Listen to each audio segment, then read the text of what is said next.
आप जैसे कहें, हमारी फिक्र ना करें। अल्लाह के वास्ते मोहतात रहिएगा। तो क्या डर है तुम्हें कि मुझे कहीं कुछ हो न जाए? आपको कुछ नहीं होगा।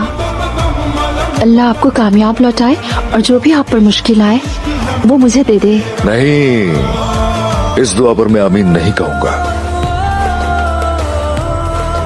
तुम ठीक रहो।